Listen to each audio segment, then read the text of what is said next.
Most people think that gaining weight after 30 is simply a matter of slowing metabolism or a busy lifestyle.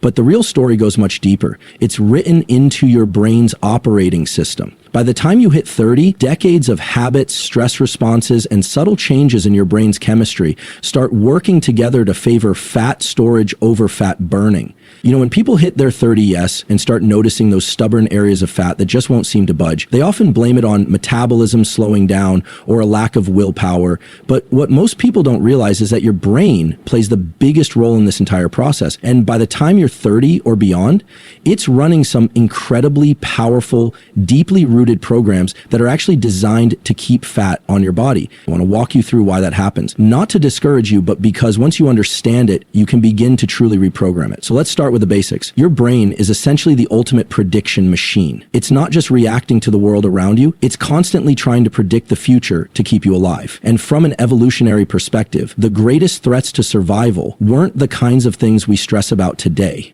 There were famine, injury, exposure to the elements. Running out of energy, running out of fuel was a life-threatening scenario. So over thousands and thousands of years, our brains developed very strong biases to prioritize energy storage. That means fat storage. Now, in your early years, say your teens and 20s, you're often very active, your hormone levels are high, your sensitivity to things like insulin and leptin is generally robust. Those hormones do a good job telling your brain how much energy is in the body. Leptin in particular is like a messenger from your fat stores that says, hey, we've got plenty here, you can dial down the hunger. And insulin is telling your cells how to take up nutrients, and also signals your brain about energy availability. But as you move into your 30s, subtle shifts begin to happen that most people never detect directly. Your sensitivity to leptin and insulin starts to decrease. It's not a dramatic overnight change. It's slow and insidious. What that means is, even though you might have adequate or even excess fat stores, your brain isn't reading the signals as clearly as it used to. Imagine there's static on the line. Your fat cells are still shouting, we're good down here, plenty of reserves, but your brain only catches parts of the message. So it starts acting cautiously, just in case. It turns up your hunger signals, makes you more responsive to food cues in your environment, and slows down your baseline metabolic rate by subtly adjusting thyroid output and other factors, all to protect you from a perceived energy shortage that doesn't actually exist. So why does this happen more after 30? Part of it is simply a natural biological design. Historically, by age 30, many people had already reproduced, and from an evolutionary standpoint, bodies are wired to ensure there are ample energy reserves to survive long enough to raise offspring. In modern life, we often aren't facing the same survival pressures, but our biology hasn't caught up. Another huge factor is cumulative exposure. By your 30s, you've often had decades of irregular eating patterns, stress spikes from school, relationships, work, financial pressures. Each time your body goes through a cycle of stress, high sugar intake, poor sleep, or crash dieting, it leaves a subtle imprint on your neuroendocrine system. The hypothalamus, which is the master regulator in your brain for hormones and energy balance, starts calibrating itself to these patterns. If you've repeatedly put your body into situations where food was scarce, like severe dieting, followed by rebounds into high-calorie eating, your brain begins to prioritize fat storage even more aggressively. It's protecting you from what it perceives as repeated famines. On top of that, chronic low-grade inflammation plays a role. The standard modern diet is rich in processed carbohydrates, omega-6 heavy oils, and low in micronutrients. Over years, this leads to mild inflammation, not only in the body, but in the brain itself. The blood-brain barrier becomes a little more permeable, inflammatory cytokines slip through, and the hypothalamus actually starts to undergo slight structural changes. Microglia, the brain's immune cells, become more reactive. They begin to interfere with the normal leptin signaling pathways. So again, even though your fat stores are telling your brain, we're full, the message is garbled. Your brain defaults to the safer assumption, better keep the fat, better slow the metabolism, better crank up the cravings. There's also something interesting that happens with dopamine. Dopamine's not just the pleasure molecule. It's heavily involved in motivation, in seeking out food, and it changes as we age. After years of highly palatable food, sugars, salty snacks, hyper-processed combinations, your dopamine system actually becomes less sensitive. That means it takes more stimulus to achieve the same level of satisfaction. The brain learns that quick hits of calorie-dense food are reliable ways to bump dopamine. As you get older, if you've trained that pathway repeatedly, your brain prioritizes those cues even more. You'll find yourself reaching for a snack not out of genuine hunger, but because your brain wants that predictable dopamine spike that, again, is interpreted by your ancient circuits as a smart way to secure energy for the future. Then there's muscle mass. After about age 30, if you're not actively working to maintain or build muscle, you start losing it. Muscle is metabolically active tissue. It burns more energy even at rest. As muscle mass declines, your resting metabolic rate drops. Your brain notices the slower turnover of energy and thinks, great, we're using less. Let's be cautious with what we have. Combine that with less sensitivity to leptin and insulin, and you have a perfect storm for fat accumulation. Now, why does the brain tighten its grip on these programs instead of relaxing them? Because from a purely survival perspective, carrying extra fat is a much safer gamble than being lean. In prehistoric environments, if you were slightly overweight and a famine struck, you had reserves.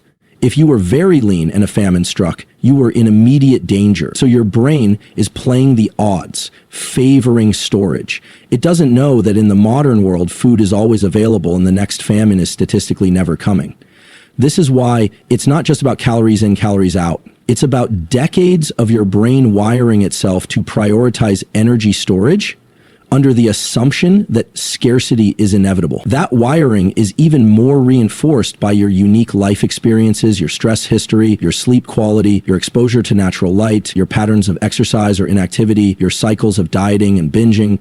So if you're sitting there in your 30S, 40S or beyond, frustrated that your body seems to be fighting your efforts to lose fat, it's not your fault. It's not a lack of discipline. It's your brain doing its primary job, keeping you alive according to rules it wrote long before you were born. But this isn't a life sentence. And this is the truly empowering part, because the same brain that hardwired these protective circuits is still plastic. It still rewires in response to consistent new inputs. You can literally train it day by day to perceive that food is abundant, that the environment is safe, that stress is manageable, and that it's okay to let go of excess fat reserves. It starts with understanding that these fat-preserving mechanisms are deeply logical from your brain's perspective. When you know why your brain holds on to fat after 30, you stop blaming yourself. You stop the self-criticism that only fuels more stress and cortisol, and you can start to work with your biology instead of constantly fighting it. So the next time you notice those cravings at 9 p.m. or that stubborn inch on your waistline that just won't move, pause for a second, recognize that it's not weakness.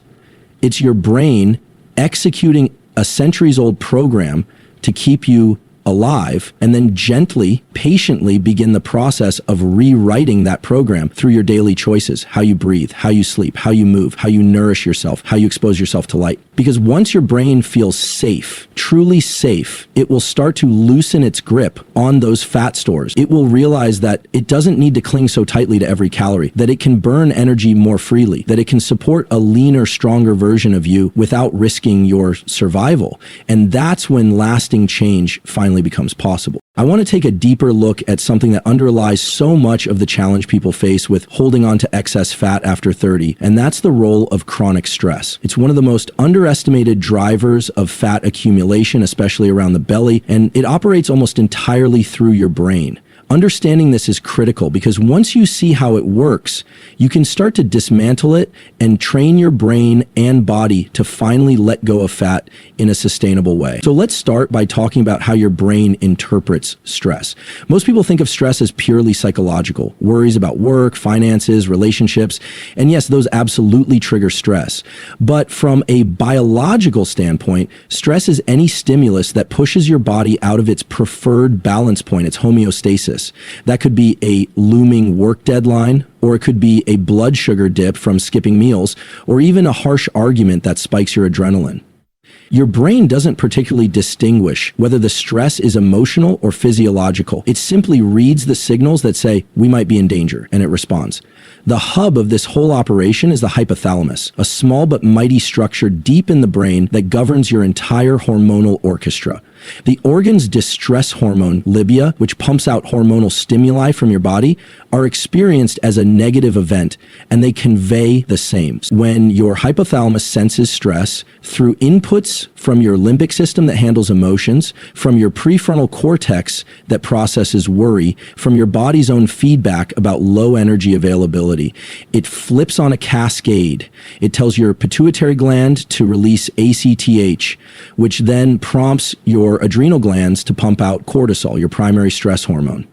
Cortisol in itself isn't bad. In fact, it's essential for survival. It raises your blood sugar so you have quick energy to run from threats. It sharpens your focus. It even reduces certain kinds of inflammation temporarily so you can deal with immediate problems. But here's where it gets complicated. Your body was designed for acute stress, meaning short bursts, like escaping a predator or dealing with a sudden injury, followed by long periods of rest and recovery. In modern life, most of us live in the exact opposite pattern. We have low-grade, persistent stressors that never fully resolve. Deadlines, bills, digital notifications pinging us every few minutes, social comparisons, lack of real downtime, plus emotional stresses that replay over and over in our heads. So instead of having a quick spike of cortisol that comes back down, we end up with chronically elevated cortisol. And your brain is constantly reading this hormonal environment. So how does this lock you into fat storage mode, especially after 30? It's important to realize that your brain interprets long-term stress as a signal that the environment is hostile and unpredictable. When your hypothalamus sees elevated cortisol over days, weeks, months, even years, it starts sending instructions to your entire metabolic system to prioritize energy conservation. It says, store more fat, especially visceral fat, around the organs, because that's the quickest, most accessible fuel depot we have. Slow down thyroid output to lower our baseline metabolism. Increase cravings for high energy, dense foods like sugars and fats. Your brain is basically preparing you for a protracted emergency. It doesn't know the threat is just emails and traffic and mild financial strain. It acts as if a famine or siege might be coming, because for most of human history, long-term stress usually meant something like war, harsh winters, or serious food shortages. This is an incredibly well-adapted system for the past, just poorly matched to the modern environment. And it gets even more precise. Chronic stress actually changes the architecture of your brain in subtle ways. Your amygdala, which is responsible for threat detection, grows more connections, becomes more reactive, and this creates more stress, and ultimately more prevalent. Meanwhile, your prefrontal cortex, which helps regulate impulses and plan rational responses, can become slightly less effective under long-term stress exposure. That means you become more reactive to stressors, more prone to emotional eating or skipping exercise, and less able to make balanced, goal-oriented decisions about your health. Even the hippocampus, which helps regulate your hypothalamus's stress response by saying, okay, we're safe now, you can dial it down, can shrink under chronic stress. This means your cortisol stays elevated longer, your stress response is harder to shut off, and the whole cycle continues. When this becomes your norm, your hypothalamus also becomes more resistant to leptin, the hormone that tells it how much fat you have stored. So again, despite ample energy reserves, your brain continues to behave like it's in a scarcity environment. It won't let go of fat easily because it's under instructions from the chronic stress system to hold tight to every bit of energy. Another thing cortisol does is drive blood sugar up to make sure you have fuel to fight or flee. But if you're not actually sprinting away from danger, if you're just sitting at your desk stewing over an argument or stressing over deadlines, your body doesn't use that extra glucose so insulin has to step in and shuttle it somewhere. Over time, repeated surges like this contribute to insulin resistance. Your muscles stop taking up glucose as efficiently and more ends up getting stored as fat. Again, especially visceral fat. So your brain is orchestrating all of this, constantly monitoring the hormonal and metabolic signals. It's prioritizing survival as it was designed to do by making sure you have quick access to fuel in the form of stored fat. But once you hit your 30s, you've often had enough cumulative stress exposure, college pressures, early career demands, relationships, maybe even years of sleep debt and inconsistent nutrition, that these patterns are more deeply ingrained. Your hypothalamic set points adjust. The stress-fat axis becomes your brain's default operating mode. This is why people so often find that despite dieting or exercising harder in their 30s and 40s, the fat just doesn't come off as easily as it did in their 20s. If your brain is under the impression that the world is unsafe and unpredictable, it will resist parting with those fat reserves. It will sabotage your efforts by driving more cravings, slowing metabolism, even subtly lowering your motivation to be active. Because from a survival standpoint, conserving energy is smarter when under threat. But here's the critical piece. This system is not fixed. Your brain remains plastic throughout your entire life. You can train it to perceive that the environment is safe, that food is plentiful, that you're not under constant threat, and it will gradually begin to loosen its grip on fat storage.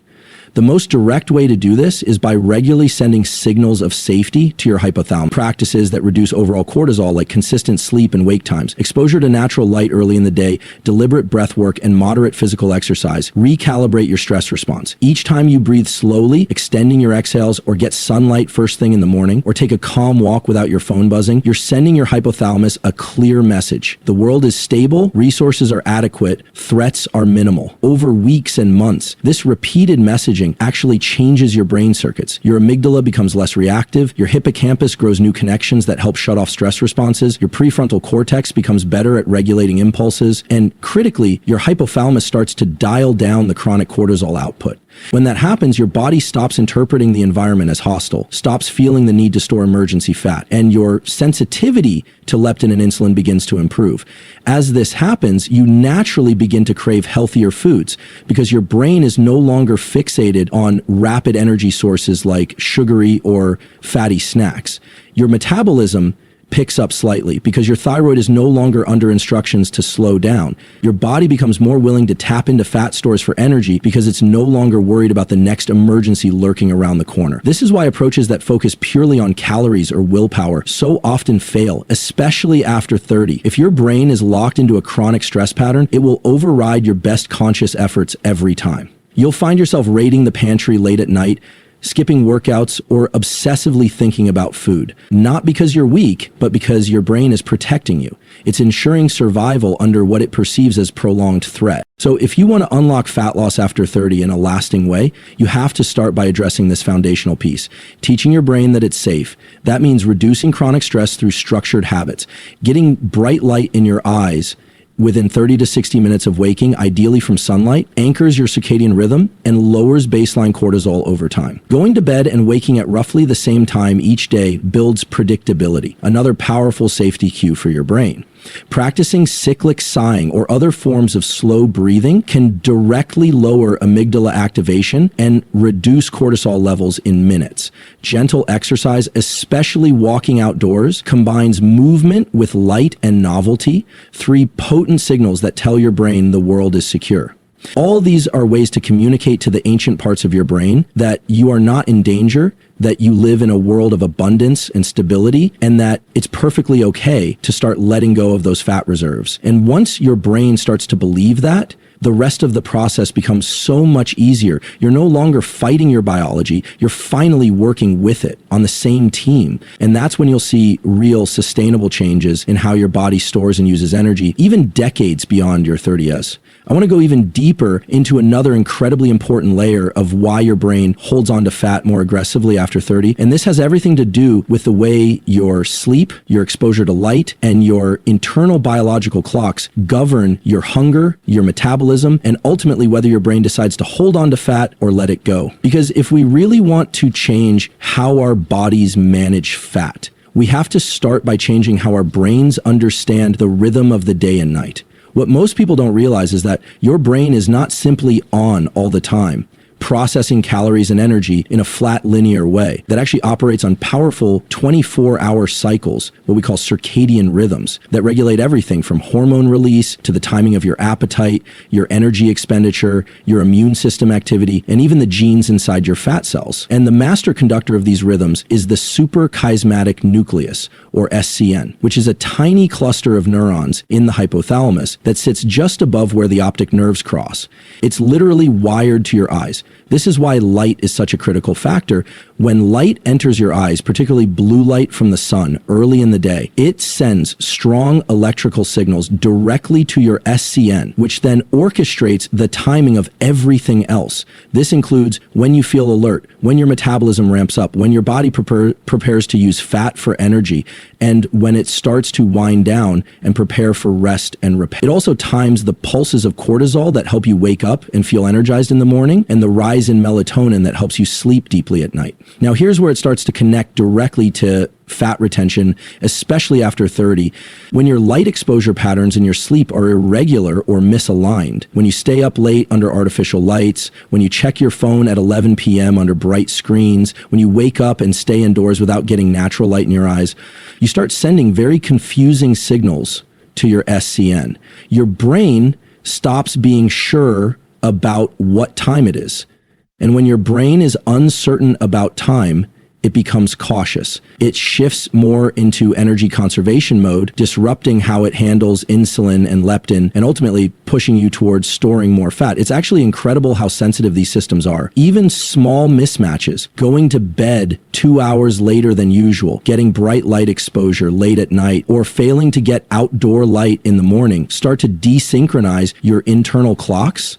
This is called circadian misalignment, and it's one of the most underappreciated reasons people gain fat and struggle to lose it, especially after 30. Now, let's bring hormones into this. When your circadian rhythms get thrown off, it directly disrupts leptin and ghrelin, which are your two main appetite regulating hormones. Leptin is secreted by fat cells and signals satiety to your brain, telling you we have enough energy stored, you can stop eating. Ghrelin is produced mainly in the stomach and signals hunger, telling you to seek out food. Under normal conditions, leptin levels are higher at night to keep you from waking up hungry, while ghrelin rises before meals and drops after eating.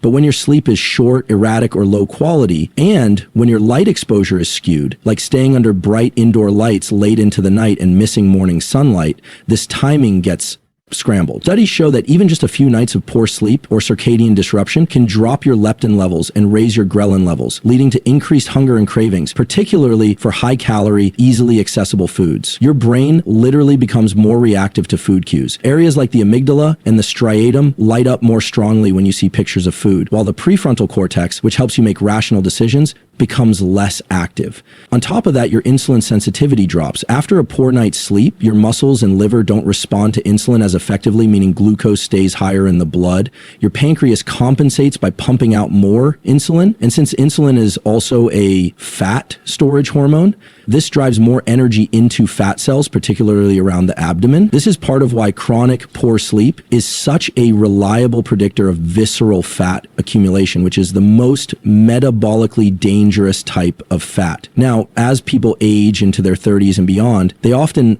naturally experience a slight reduction in sleep drive and melatonin production. This means it can become harder to get deep, consolidated sleep, especially if lifestyle habits compound the problem, like working late under bright LEDs, binge watching shows on a tablet in bed, or not getting enough bright light during the day to anchor the clock. And the less robust your circadian signals are, the more your brain defaults to energy-conserving, fat-preserving strategies. Again, it's doing this to protect you. If the environment seems unpredictable, if it doesn't know when day starts or ends, your brain acts as if resources might be scarce, and it tightens its control over fat reserves. And it's not just about nighttime sleep. Morning light is perhaps the single most powerful tool you have to anchor your SCN when you get outside within the first 30 to 60 minutes after waking, and let natural light, ideally sunlight, hit the photoreceptors in your eyes. You set the timer on your internal clock. This strengthens your cortisol pulse in the morning, which is supposed to be high then to help you feel alert, and ensures it tapers off properly by evening so that melatonin can rise. When people miss this morning light and then get blasted with bright screens at night, they flip the system. Cortisol stays higher later into the evening, melatonin gets suppressed, sleep becomes fragmented, and the whole cascade of metabolic consequences follows. Your brain then wakes up the next day less sensitive to leptin, more sensitive to ghrelin, with reduced insulin sensitivity, and the cycle continues.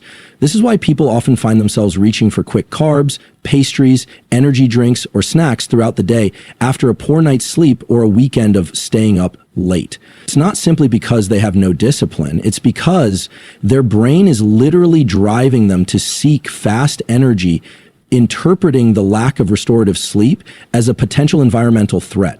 It's trying to get ahead of a problem that evolutionarily might have been caused by danger, injury, or the need to stay vigilant against predators. And remember, by your 30s, your body and brain have already accumulated a lot of exposure to irregular light patterns and sleep habits, whether it was from college all-nighters, years of shift work, raising young kids, or simply the modern habit of scrolling social media at midnight. These experiences condition your hypothalamus and SCN to expect inconsistency. Your brain becomes slightly more conservative with energy because it's never entirely sure when the next opportunity to rest and repair will come. But the beauty of this system is that it remains adaptable. Your SCN doesn't lock in these misalignments permanently. It can be reset The neurons in your hypothalamus that govern these rhythms are responsive every single day to your behavioral cues, especially light exposure and sleep timing. Each morning you get outside and take in natural light, you reinforce the proper timing. Each evening you dim your lights and avoid screens for the last hour before bed, you allow melatonin to rise. Each night you get 7 to 9 hours of consistent, quality sleep. You restore insulin sensitivity, lower chronic cortisol, and balance leptin and ghrelin. And over weeks and months, this shifts the entire operating system of your brain from a fat-hoarding, stress-preparing mode into a balanced, fat-burning, health-optimizing mode. Your cravings stabilize, you find it easier to go longer between meals without crashing. Your metabolism becomes more flexible, better at switching between burning carbohydrates and fat depending on your needs. And your body begins to naturally reduce excess fat because your brain finally believes the environment is predictable, safe, and supportive. This is why if someone comes to me wanting to lose stubborn fat after 30, one of the very first things I'd have them do isn't to change their macros or ramp up cardio, is to get their circadian rhythms dialed in, to treat light like a drug, taking the right dose early in the day, avoiding overdoses at night, to prioritize sleep as if it's the foundation, because it literally is. When you get this right, everything else becomes so much easier. Your appetite self-regulates, your energy levels stabilize, your workouts become more effective because your body is primed to perform and recover. So if you're frustrated that you're eating well and exercising but still holding on to fat, look first at your sleep and light environment.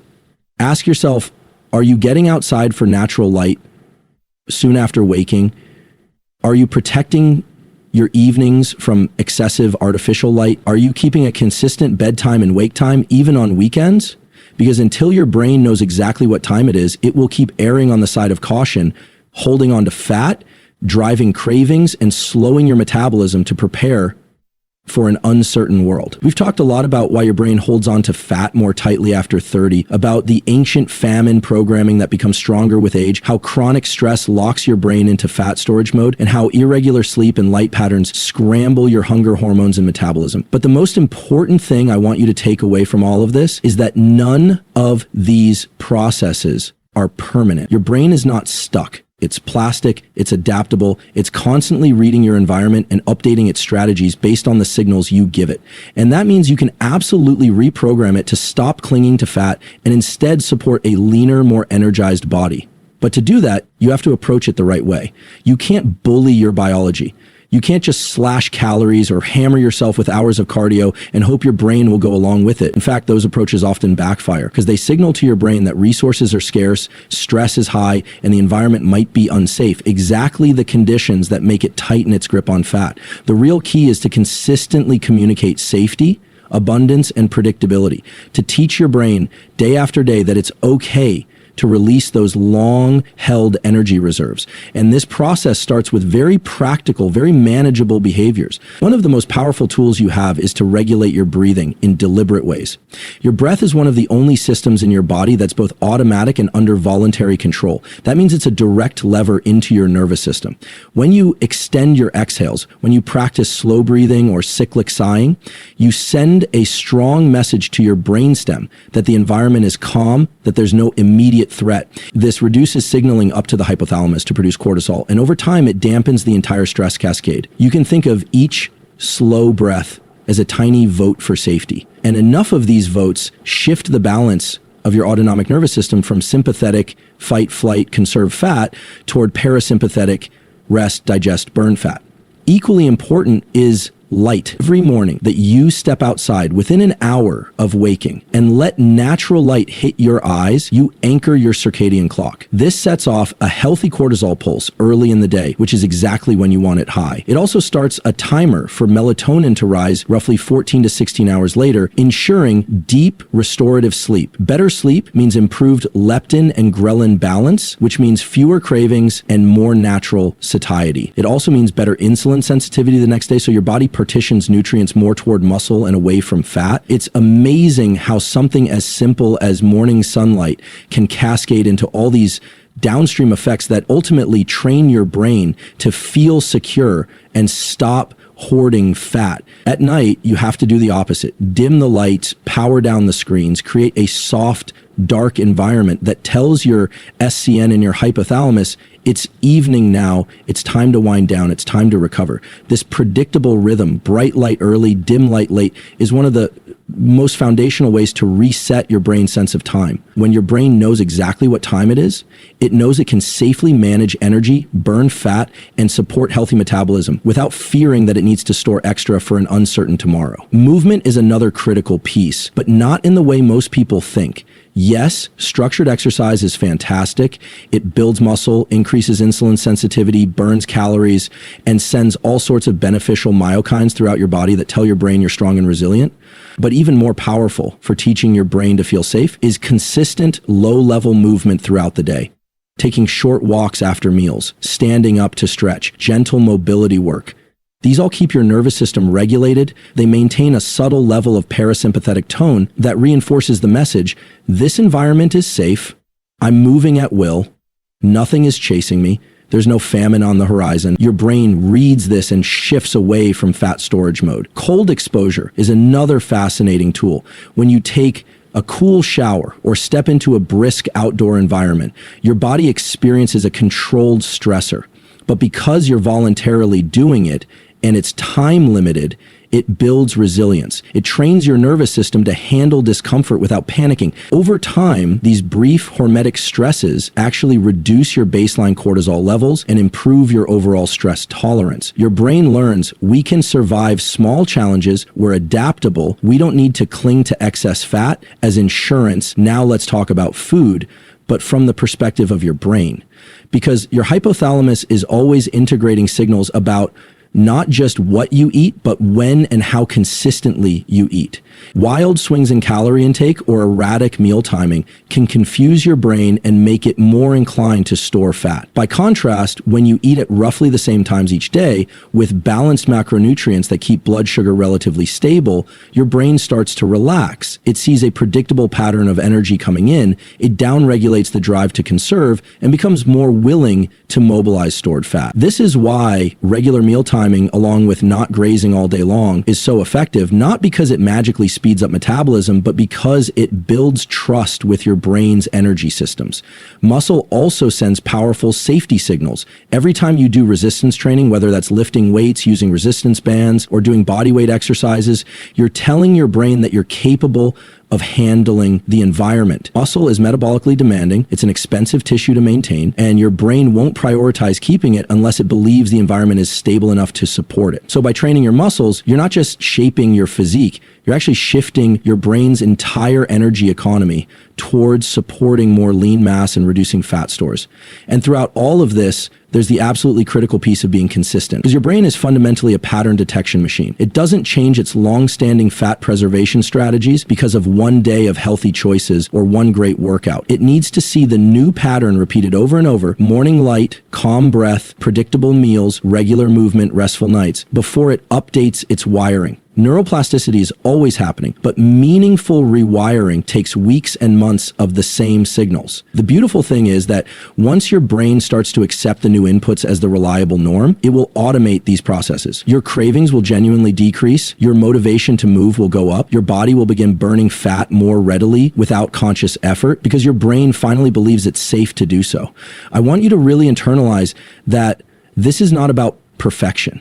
It's about creating enough of a shift in your overall patterns that your brain changes its interpretation of your environment. That might mean getting outside for light 6 days a week instead of 2, or making sure your dinner is 3 hours before bed most nights, or committing to 3 short resistance sessions each week. Each of these actions might seem small in isolation, but together they send a very clear, repeated message. The world is stable, resources are plentiful, stress is manageable, and that's when your brain starts to let go of its ancient impulse to hold on to fat. When you look at it through this lens, fat loss becomes much less about fighting your body and much more about nurturing your brain into a new understanding. It's about compassionately guiding it out of survival mode. It's about building an environment through light, sleep, breath, movement, nutrition that convinces your most primal systems that everything is okay, that there's no famine coming, that it's perfectly safe to let go of stored energy and thrive at a leaner, more vital level. And once your brain truly accepts that message, you'll find that Fat loss doesn't have to be forced. It becomes a natural byproduct of a well-regulated nervous system, a balanced hormonal environment, and a brain that feels deeply secure in its world. And that's when lasting change that doesn't just transform your body, but also how you feel and function every single day, finally becomes possible.